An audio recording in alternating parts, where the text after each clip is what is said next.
Hi everyone, আসসালামু আলাইকুম। আশা করি আপনারা সবাই ভালো আছেন। আলহামদুলিল্লাহ আমরাও ভালো আছি। আর আমার এই ফ্রিজটাকে আমি আপনাদেরকে দেখাচ্ছি, এর পরের ডিজাইনটা দেখাবো কেমন হয়, ঠিক আছে। আর ইয়েলো কালারটা আমি কিন্তু অনেক শখ করে করেছি। হ্যাঁ, ভাবছি যে ঠিক আছে, অ্যাশ কালারটা কেমন নষ্ট নষ্ট হয়ে গেছে, অনেক বছর হয়ে গেছে।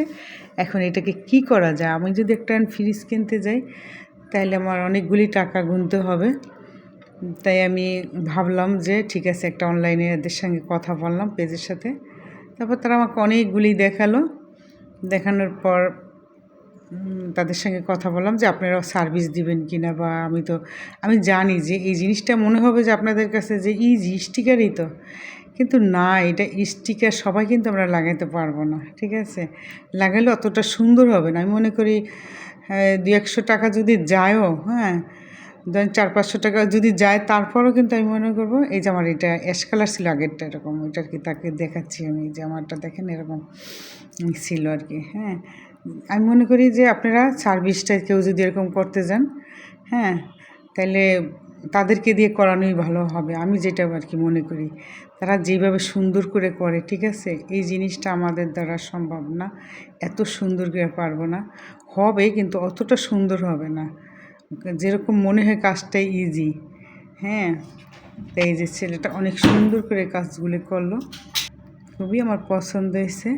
আর আমি অল্পতেই খুশি। দেখলেন তো আমার ফ্রিজটা এখন, আগেরটা তো দেখালাম কেমন ছিল আগে, আর এখন কতটা সুন্দর।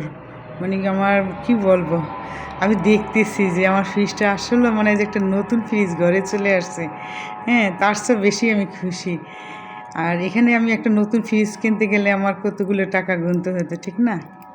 আমার ফ্রিজ সবই ঠিক আছে, শুধু শুধু আমি এইটা কালার গেল এই গেল, আমি আবার একটা মানে ফ্রিজ আবার এটা বিক্রি করতে হবে, আমি তো ওই দামে বিক্রি করতে পারবো না। তাই ভাবলাম একটা দেখি কি করা যায় এটাকে। এই যে আমার ফ্রিজের চমলক্ষ। আর অবশ্যই আপনারা আমাকে জানাবেন আমার ফ্রিজটা এখন কেমন লাগে। আর আপনার করতে গেলে ওই পেজের সাথে আপনাদের খুশি মতো যে কোনো পেজে আপনারা নক দিতে পারেন। এই যে আমার ফ্রিজটা